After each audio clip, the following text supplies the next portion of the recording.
Have you ever thought about how much of life depends on the smallest things? A key, barely larger than a finger, could decide whether someone slept safely in their bed or remained stranded outside in the cold. In times past, when locks were few but treasured, keys carried a weight far heavier than their size suggested. Losing one was not a minor accident.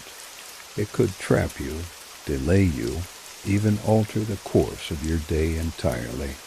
Hello, everyone. Before we walk deeper into this story of how one small key could control so much of daily life, I'll gently remind you to subscribe. Just as a key once opened doors that people depended on, subscribing opens the way for you to return to more histories like this one, whenever you like. In bustling towns, keys were both practical tools and symbols of trust. A wooden door barred with a lock might protect a family's goods, their coins, or their precious grain. A chest locked with iron might hold letters, clothing, or valuables too rare to leave in plain sight. And every one of those locks had its key, a single piece of shaped metal that carried responsibility in its grooves. Whoever held it also held control. Now imagine the moment that key slipped from someone's hand.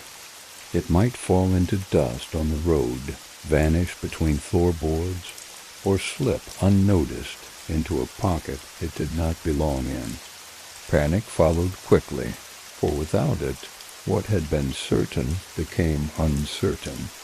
A door that should have opened with ease remained sealed. A chest that should have revealed its contents stayed closed. And those who depended on the key found themselves trapped not by chains or walls, but by absence. This was no small inconvenience.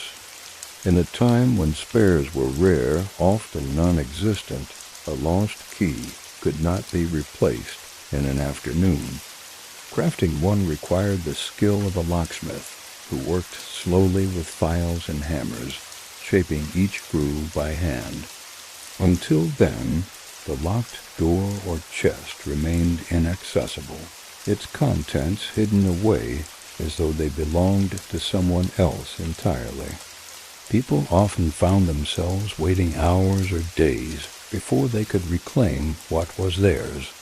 Keys also connected directly to movement. Imagine a traveler returning late at night, weary from walking roads lit only by lanterns. They reached their door and searched their pouch, only to discover the key was missing. The house was there, but it might as well have been miles away. They stood in the cold, knocking softly, hoping someone inside would hear.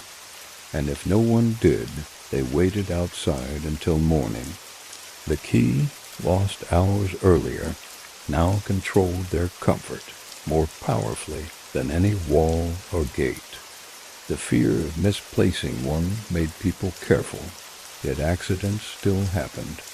Keys were heavy compared to the ones we know today, often large enough to hang from belts. But even so, a moment of distraction was enough. A merchant might fumble while paying coins, dropping the key unnoticed into a basket. A servant sent to fetch water might tie it too loosely at the waist, only to return home with nothing but an empty cord. Children playing near chests sometimes carried them away, fascinated by their shape, leaving adults searching desperately for where they had rolled. And when a key was gone, suspicion always followed. Was it lost, or was it taken? Did it lie in dust waiting to be found, or was it already in someone else's hand? People rarely believed entirely in accident. A lost key meant vulnerability, and vulnerability meant danger. Whole households grew tense until it was found again, checking doors twice, guarding rooms more closely, listening for footsteps where none should be.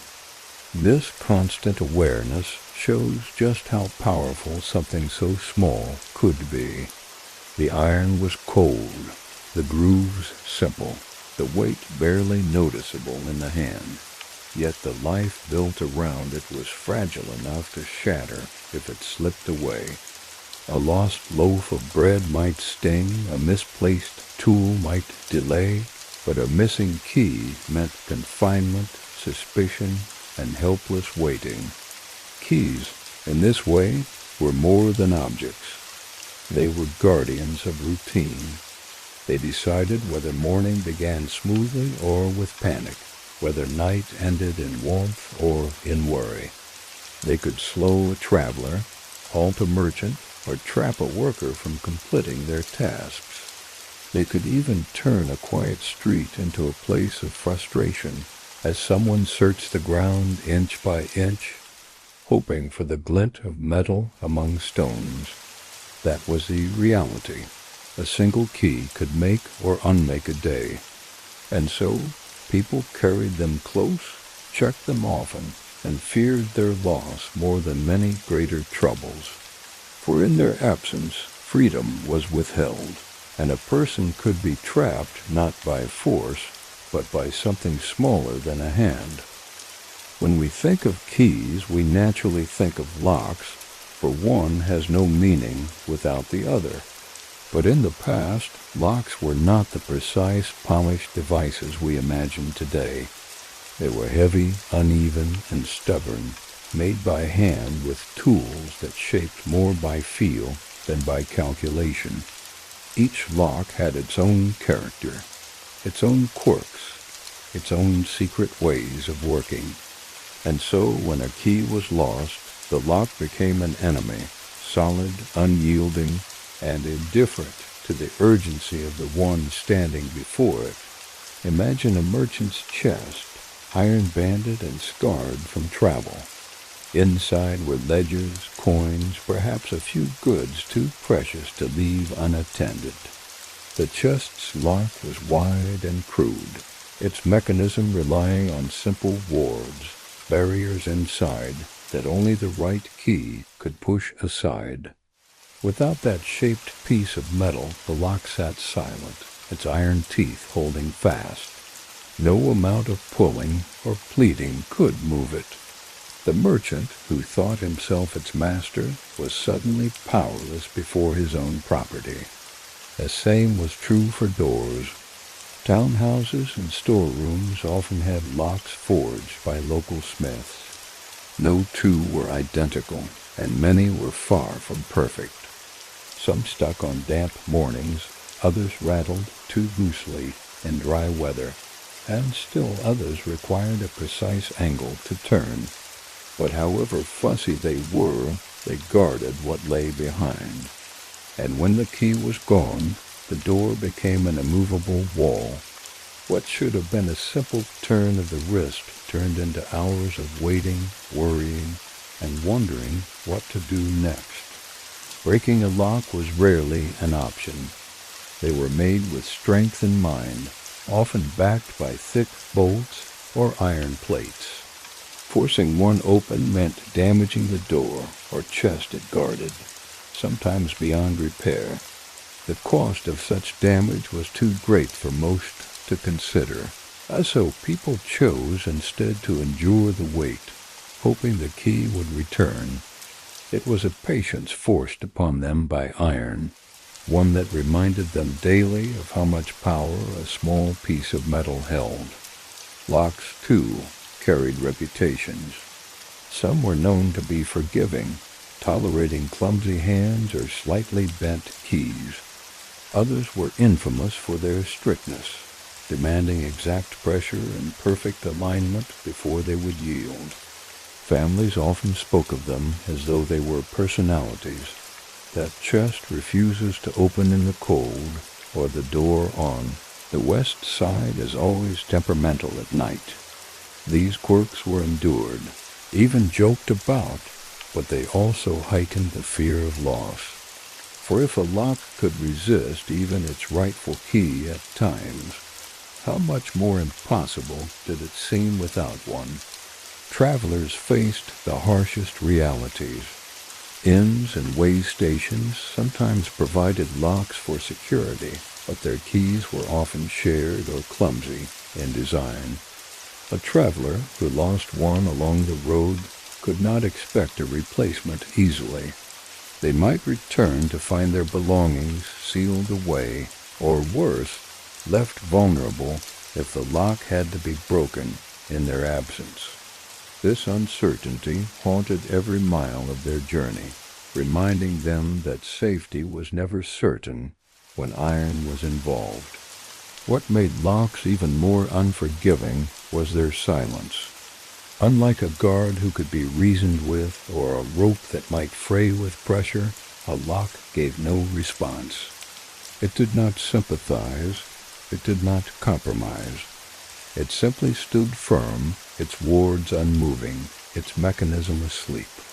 The person who lost their key stood before it helpless, knowing that the only solution was the very thing that had slipped from their grasp. In this way, locks revealed an uncomfortable truth. They existed not only to keep strangers out, but sometimes to keep owners in. A door that locked too firmly could prevent someone from leaving, just as much as it prevented entry. A chest without its key might as well belong to no one. These moments made clear the paradox. The same invention that granted security also created confinement, turning protectors into barriers when misfortune struck.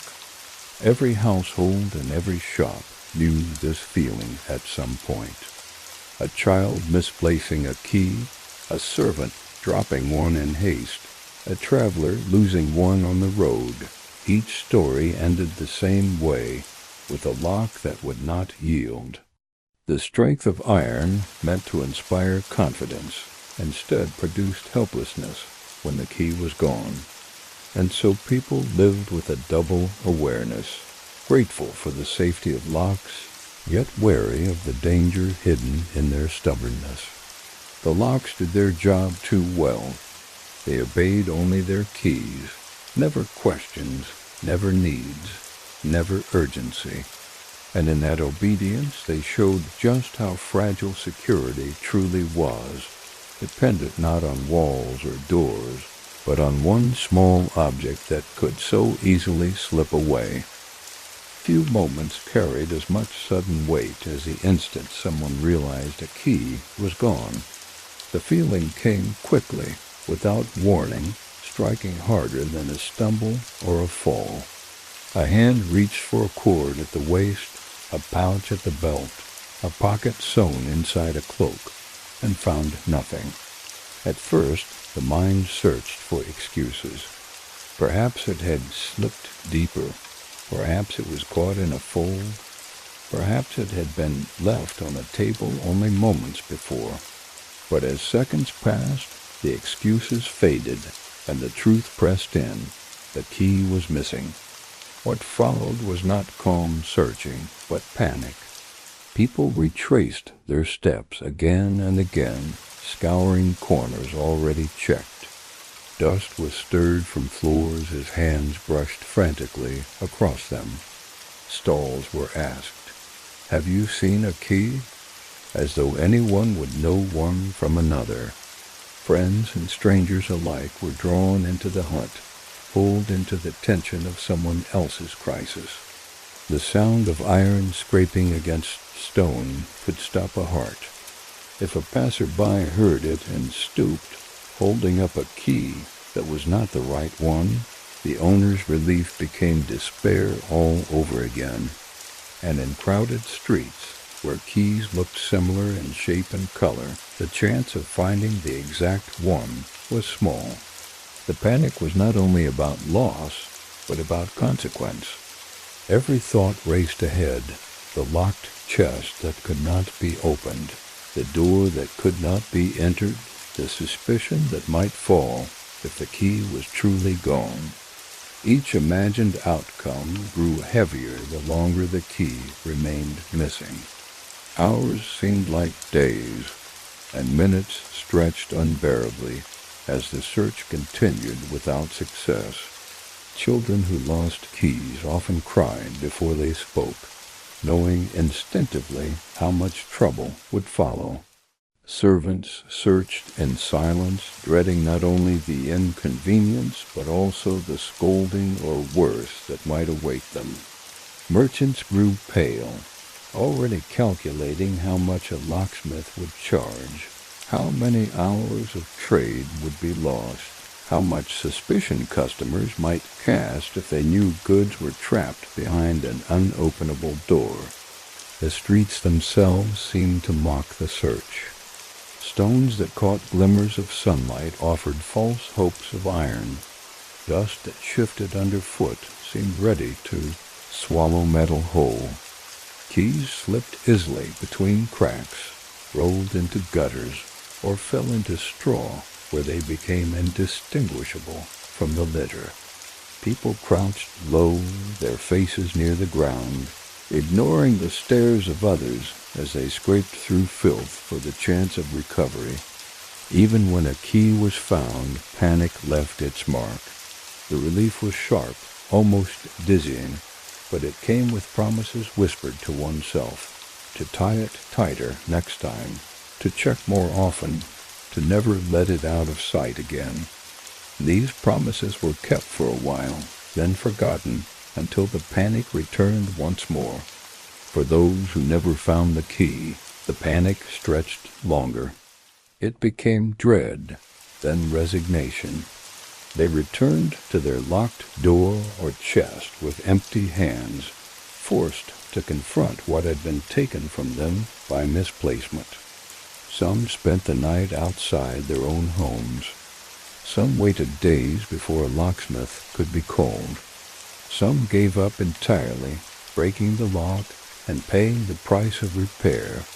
All of them carried the memory of that first instant, the moment when fingers brushed, empty cloth and a heart sank with sudden certainty. That was the power of panic. It turned the smallest absence into the largest burden. A missing key was not simply gone. It was everywhere at once, in every thought, in every fear. It weighed heavier than iron, pressing down until the world seemed smaller, narrower, and more hostile. Only its return could lift that weight, and only then would life begin to move forward again. If panic was the first punishment of a lost key, waiting was the second. Once the frantic searching had ended, once every pouch was turned inside out and every corner of the ground had been combed, there was little left to do but endure time. And time in those hours grew heavy.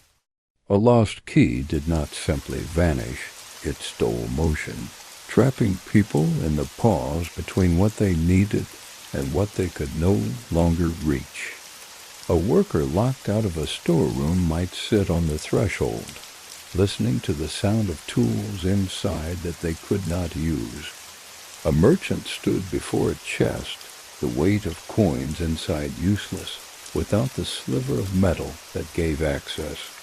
A traveler leaned against a door, cloak pulled tight, watching shadows lengthen as evening came, each hour colder than the last. The waiting was relentless, not because time itself was cruel, but because it reminded them with every moment that their lives had been halted by something so small.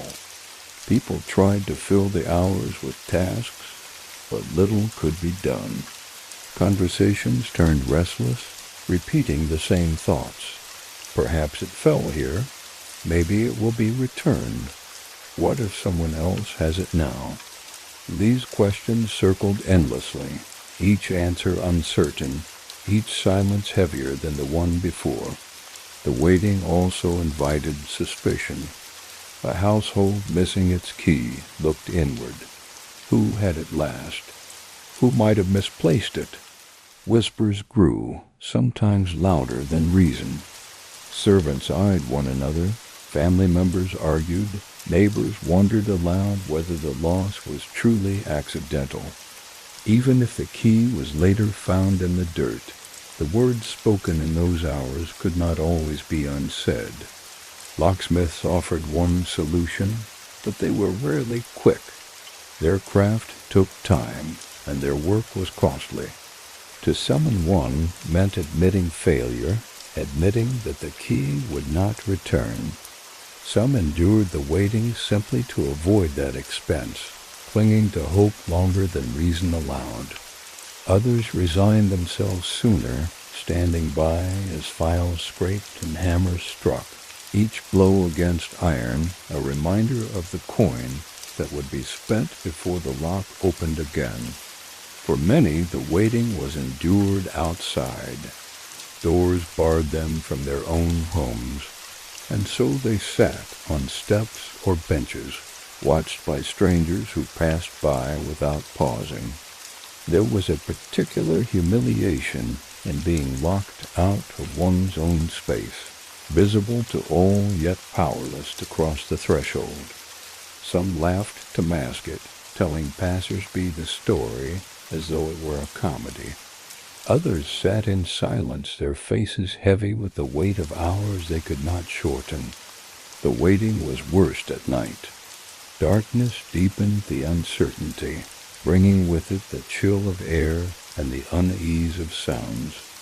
The missing key felt further away in the dark, as though daylight alone might have revealed it. People huddled close to doors, wishing for morning, not only for warmth, but for the chance that light would return their lost sliver of iron. Few slept easily. Each creak of wood or gust of wind stirred hope and disappointment in equal measure. Yet the waiting also carried lessons. It reminded people of how fragile their routines were, how much depended on objects they scarcely thought about until they were gone. It showed that security was not only about walls or locks, but about the little pieces of iron that connected human lives to them. And it revealed the patience, sometimes reluctant, sometimes unwilling, that people had no choice but to learn. The waiting hours stretched endlessly, and still, life demanded endurance. The key might return, or it might not. The lock might open tomorrow, or not for days. But until then, all anyone could do was wait, caught between what was theirs and what was unreachable, tethered to the passage of time by the absence of a single key. When a key was gone beyond recovery, when searching the ground and wading through hours of dread brought no result, there remained only one path, the locksmith. These men and women were craftsmen of patience, their skill measured not in speed, but in precision. They carried with them files, hammers, chisels, and a knowledge of iron so intimate that they could read its secrets by touch alone. Yet even they worked slowly, for a lock was not something to be hurried. To call a locksmith was to admit defeat. It meant confessing to neighbors, to family, or to business partners that a key had slipped away. Some dreaded this humiliation more than the cost, for the locksmith arrived not quietly, but with the attention of those who gathered to watch. Children pointed, adults murmured, and strangers slowed their steps to see what trouble had befallen a door. A lock being opened without its key was a public drama, and the locksmith stood at its center. They began with study. Kneeling before the stubborn iron, they ran fingers over its shape, listening to the clicks and catches within. They tested it gently, turning tools in place of the key, judging where the wards resisted. Each movement was deliberate, almost ceremonial, though there was nothing mystical in it, only long practice, repeated until instinct replaced thought. The process could take hours. A chest lock, smaller and simpler, might yield by evening. A heavy door, bound with multiple bolts could keep the locksmith at work deep into the night. All the while, the household or shop waited, their lives suspended until the final turn of the tool. And even when the lock gave way, there was no triumph, only relief mixed with the weight of the price to be paid. Coins exchanged hands, and the locksmith departed, leaving behind a reminder. Security was fragile, dependent not only on iron, but on attention. Those who had lost a key rarely forgot the sight of a locksmith at their door. The image stayed with them, a warning carved into memory, sharper than any lesson spoken aloud. Some families took this moment to order a new key, though such tasks were costly and slow. Others replaced locks entirely, hoping that fresh iron might wipe away the shame of the loss. But many simply continued as before, guarding their remaining keys more closely, checking them more often, fearing the day the locksmith might return again. The locksmiths themselves carried stories of these rescues, not of triumph, but of repetition. They saw the same panic in every household, the same waiting in every shop, the same relief when the stubborn lock finally yielded. They knew better than anyone how easily life could be halted by a sliver of metal. Their craft gave them respect, but also distance, for people feared to need them even as they relied on them. And so the locksmith's slow rescue became part of the rhythm of life. It reminded people that no matter how carefully they guarded their keys, accidents would always slip through. It showed them that patience, though unwelcome, was sometimes the only companion when locks refused to yield. And it revealed, again and again, that security was never truly certain. It was only borrowed, held in place by the smallest object that could vanish in a heartbeat, just as a locksmith was called back again and again to repeat the same work. You can always return here to find new histories waiting. If you haven't yet, I'll gently remind you to subscribe so you won't lose your way when the next story arrives. A missing key was not just a matter of lost metal. It was a matter of trust. Once the panic faded and the waiting stretched too long, questions began to surface, questions that stung sharper than the absence itself. Where had the key gone? Who had last carried it? Was it truly lost, or had it slipped into the wrong hands on purpose? In a world where keys guarded not only belongings but also reputations, the suspicion that followed their disappearance often did more harm than the loss itself. Within households, suspicion traveled quickly. Parents questioned children, masters questioned servants, siblings questioned one another. The questions were never gentle. Did you check your pockets carefully? Were you careless on the street? Why were you the last to hold it? These words weighed heavily, for behind them lay unspoken accusations. To be blamed for a missing key was to be blamed for endangering everything it protected. Servants, in particular, felt this burden. Trusted with carrying keys to storerooms or chests, they bore responsibility far beyond their pay. A single loss could stain their reputation for years, marking them as careless even if the truth was simple accident. Some left service entirely, unable to endure the whispers that followed. Others worked twice as hard to restore trust, though it was slow to return, for suspicion lingered long after keys were replaced. Merchants faced suspicion from rivals. If a shop door remained locked when it should have been open, rumors spread that business was failing, that debts had grown too heavy, that the merchant had hidden away goods in fear of loss. A missing key became a public weakness, a sign that security had slipped.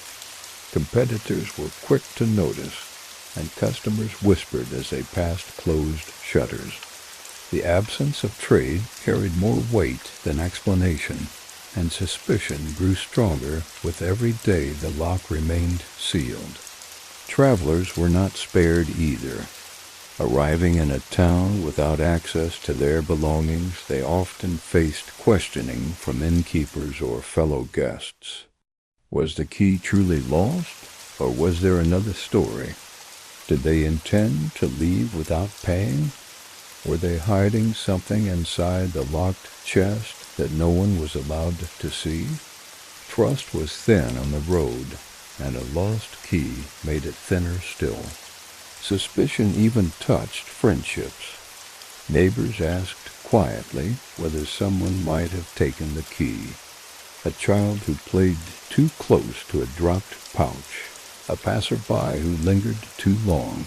Every movement was reconsidered in light of the loss. People who had never been doubted before now carried the shadow of uncertainty. For a key missing meant a door vulnerable, and a vulnerable door meant temptation. The cruel truth was that most keys were simply misplaced, not stolen. They slipped from cords, rolled into corners, vanished into cracks. Yet the human mind leans toward fear, and fear breeds suspicion. It was easier to imagine a hand reaching where it should not than to accept the randomness of chance. And once suspicion began, it rarely ended quickly. Even when a key was found, the suspicion often remained. The memory of whispered blame lingered in the household, staining relationships that had once been secure. The servant forgiven was still watched more closely. The child excused still felt the weight of parental doubt. The neighbor, once trusted, was now greeted with shorter words and longer silences. The iron key returned to the door, but the invisible lock placed on trust was harder to open. This was perhaps the most lasting danger of a lost key. Not the waiting, not the locksmith's fee, but the cracks it left in human bonds. Security was never only about doors and chests. It was about people. And when a key disappeared, so too did certainty in one another. Iron could be forged anew, locks could be replaced, but suspicion once born was not so easily undone. A lost key did more than lock a chest or a door. It interrupted the rhythm of life itself. In towns and villages where every hour of daylight mattered, the sudden halt of work caused by a missing key rippled outward, like a stone dropped into still water. What seemed at first a private inconvenience quickly grew into a shared frustration, for when one person's labor stopped, so too did the tasks of those who depended on it. Picture a baker whose storehouse held sacks of grain behind a locked door. The key vanished one morning, slipped from its hook, or carried away unknowingly in a child's hand. The ovens cooled while he searched.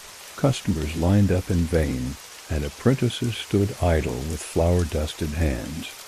A single sliver of iron had silenced the fire, left stomachs empty, and spread annoyance throughout the street.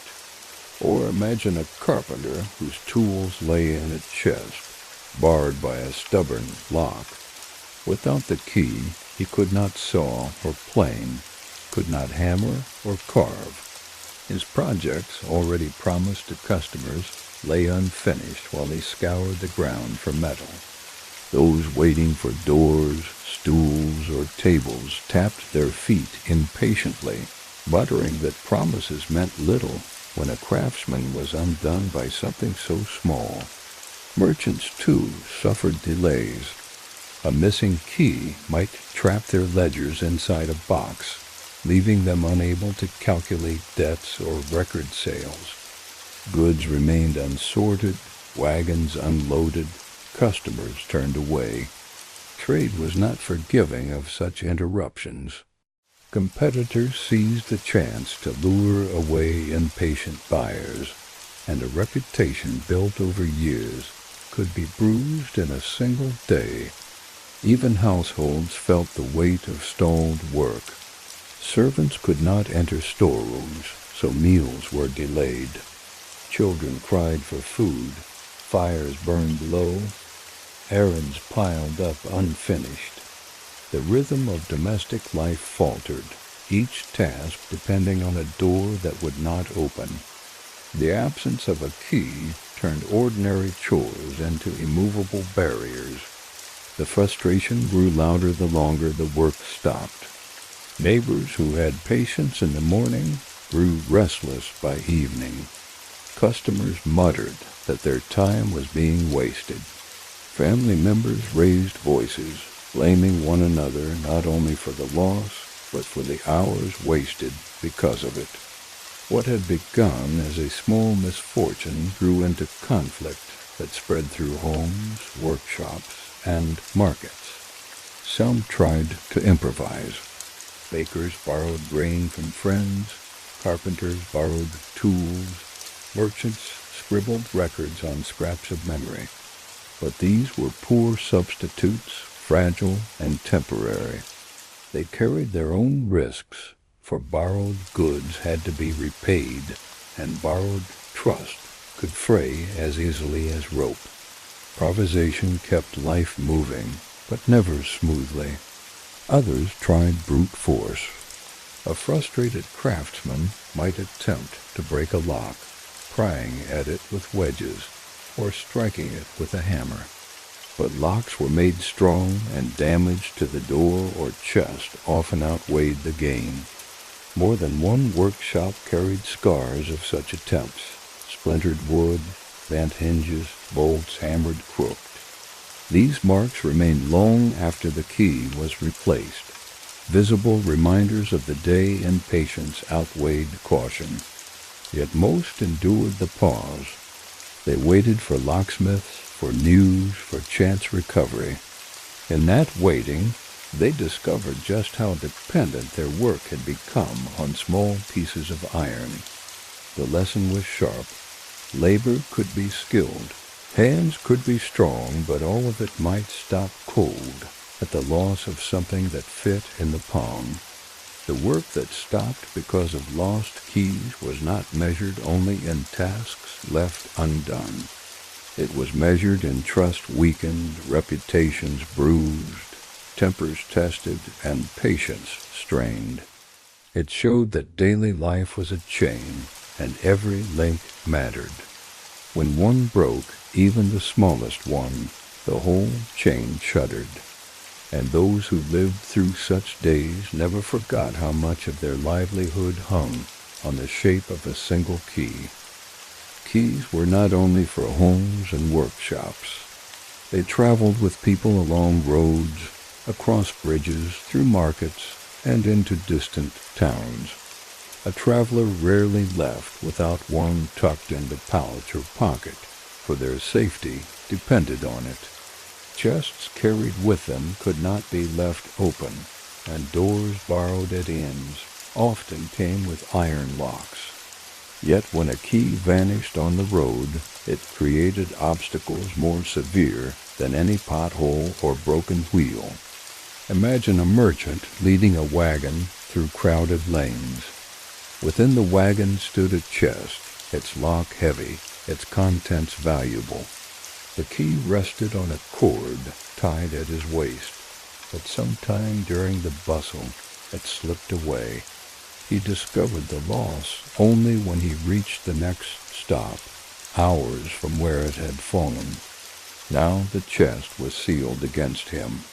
The goods he meant to sell were trapped within, useless on the other side of iron. The road that had carried him forward now became a barrier, for he could not go back to search, nor forward to trade. Travelers who lodged at way stations knew this fear well. They left belongings behind locked doors, confident in the weight of the bolt. But if the key went missing, their return brought despair. Their own possessions stared back at them from behind wooden planks, unreachable. The road had not carried them onward. It had left them stranded, waiting for locksmiths, bargaining for tools, or pleading with hosts for help. Caravans carried their own struggles. With many people moving together, keys were easily misplaced amid the dust and commotion. One chest locked too firmly could delay the whole group.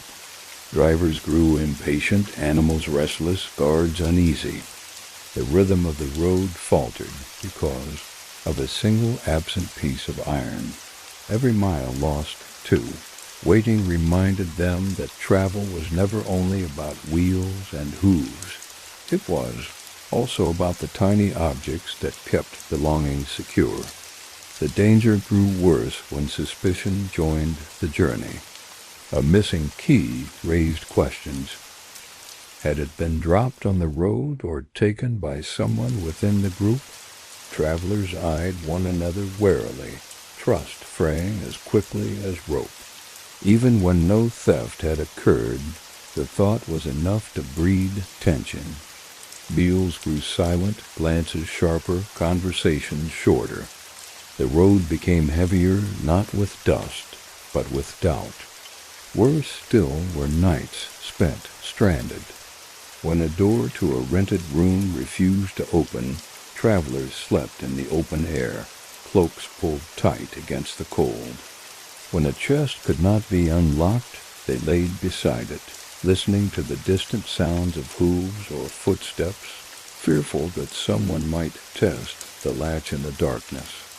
A missing key turned the road itself into an enemy, stripping away comfort, safety, and rest. Even towns brought no relief. Arriving at a market only to find that goods were sealed behind an unyielding lock meant wasted opportunity. Buyers turned away, unimpressed by excuses. Rivals stepped in, offering their wares without delay. The journey that had promised profit ended with humiliation, all because one key had vanished somewhere between the stones of the road. Some tried to improvise with makeshift keys, bent bits of metal, knives shaped to fit, rods hammered into crude resemblance. But these often broke, damaging locks further. Others hired locksmiths in towns, but such craftsmen charged dearly for urgent work. The road, already costly in sweat and coin, demanded more when a key was lost. The roads that carried people forward also held them back. A key that fell unseen into dust could halt a journey as surely as a broken wheel. It showed that travel was fragile, dependent not only on strong legs, sturdy carts, and clear skies, but on a sliver of iron that fit in the palm. Without it, distance stretched longer, and the road that promised freedom delivered only confinement. If losing a key by day was an inconvenience, losing one by night was a torment.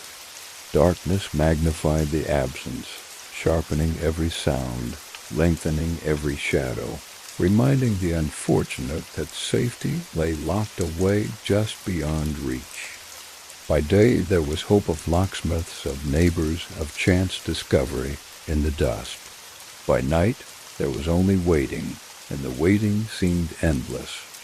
Picture the traveler who arrived late, road-weary, expecting the comfort of a room behind a locked door. He reached for his key only to discover it gone.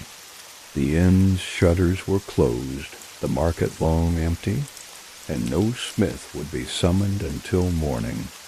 He sat against the door that would not yield, listening to the rustle of the night, feeling the air grow colder by the hour. The key, which he had not thought of once during the day, now occupied every thought, its absence heavier than the pack on his back. Families trapped outside their homes endured the same misery.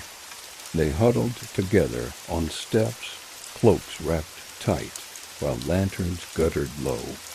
Every creak of timber or distant footstep sent unease through them, for the night made all uncertainties larger. Without the barrier of a locked door, they felt exposed, yet without the key, the door might as well have been stone. Sleep came in restless snatches, broken by cold and fear, until dawn finally painted the streets with pale light. Merchants stranded beside their wagons fared no better. Their chests, filled with goods, sat sealed by locks they could not open. Too tired to stand guard, yet too anxious to sleep, they kept watch through the hours, their ears straining for the sound of approaching steps. Each moment dragged, as if time itself had slowed to mock them. The night became not a span of rest, but a prison of uncertainty.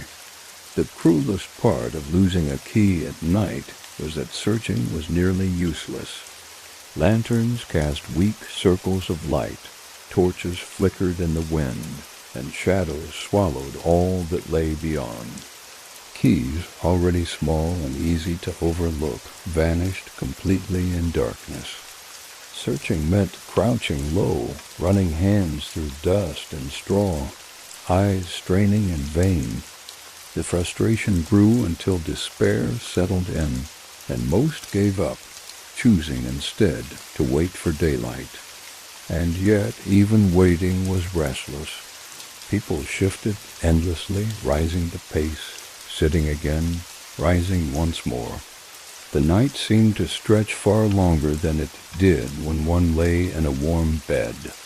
Minutes expanded into hours, and each passing hour reminded them of what had been lost. Exhaustion gnawed at them, but fear and discomfort held them awake. Morning, when it came, brought relief but also shame. Faces pale from lack of sleep, clothes dusted with dirt, tempers short from hours of discomfort, all showed plainly what had happened. Neighbors guessed easily, whispering that a key had been lost.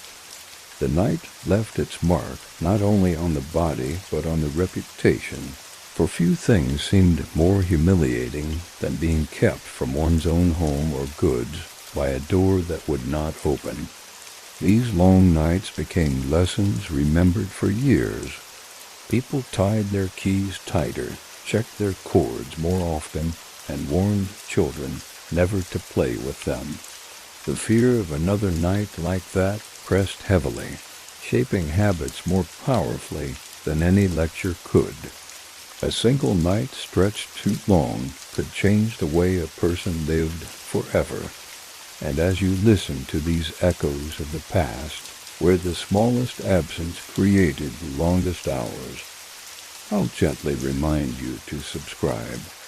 Just as those people once clung to keys to avoid another night of waiting, you can hold on here so you don't lose your way when the next history arrives. The night stretched too long, but eventually the sun returned. Doors opened again, locks yielded, and life resumed. Yet the memory of those hours lingered, etched into minds more sharply than the cold itself. It was a reminder that the weight of a key was not measured in metal, but in the comfort, safety, and rest it could grant or withhold. When a key was lost, it was more than an object misplaced. It was a turning point, a moment when routines faltered, when tempers rose, when trust frayed, and when work stood still.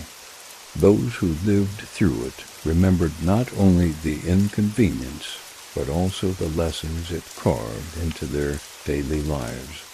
The smallest pieces of iron left the deepest marks. The first lesson was vigilance. After the misery of waiting outside in cold air, or sitting beside sealed chests through endless nights, people began to check their keys more often. Fingers brushed cords at the waist, hands lingered longer at pockets, eyes looked twice before leaving a room. It became a ritual of reassurance. Better to touch the key once more than to suffer the consequences of forgetting. The second lesson was humility. People learned quickly how fragile their routines were. A baker without grain, a carpenter without tools, a merchant without records, all of them stood helpless before a locked door. The realization that life could be halted by something so small humbled even the proudest. It reminded them that no matter how skilled their hands or how wealthy their households, they depended on objects they barely noticed until they were gone. The third lesson was patience. Locksmiths moved slowly, neighbors offered cautious help. Searching took hours. Anger accomplished little, though it often boiled over. In time, people came to understand that keys could not be rushed back into existence. Waiting, though painful, was sometimes the only answer, and though few embraced it willingly, patience hardened into habit, like iron cooled into strength after fire. The fourth lesson was trust, and how easily it broke. Suspicion clung to those who had last held the key, whether servant, sibling, or friend. Even when innocence was proven, the shadow lingered. People learned to guard trust as carefully as they guarded their locks, for once doubt entered, it was slow to leave. In this way, a lost key opened more than doors. It opened the hidden fears people held about one another. The fifth lesson was preparation. Some ordered spare keys, despite the cost, unwilling to risk being left helpless again. Others invested in stronger cords, sturdier chains, safer pouches. Small measures brought peace of mind, though never complete. For everyone knew that iron, no matter how strong, was still vulnerable to the carelessness of human hands. And the last lesson was memory. Those who endured the long nights, the silent markets, the halted work, carried the memory with them long after the lock was opened. They spoke of it to children, warned apprentices, and shared their tales in quiet moments. These stories lived on, not as grand histories of kings or battles, but as reminders of how easily life could stumble. In the end, the story of lost keys was the story of dependence. Dependence on small objects, on patient craftsmen, on the honesty of neighbors, on the reliability of servants, on the chance of finding what was lost before night fell. It was a story without glory, yet one that shaped daily life as surely as the rising and setting of the sun. For the people of towns and villages, the memory of missing keys lingered like a shadow. They carried it forward, folded into the rhythm of their lives. And though new locks were forged, new houses built, and new tools made, the old lessons remained that safety was fragile, that trust was precious, and that sometimes the greatest challenges came not from storms, wars, or hunger, but from the absence of a single, ordinary object that should have rested quietly in the palm of a hand. The lost key was small, yet it carried the weight of sleepless nights, halted work, strained tempers, and uneasy suspicion. And in that weight it left behind a truth that could not be forgotten. Life was often most vulnerable at its smallest points.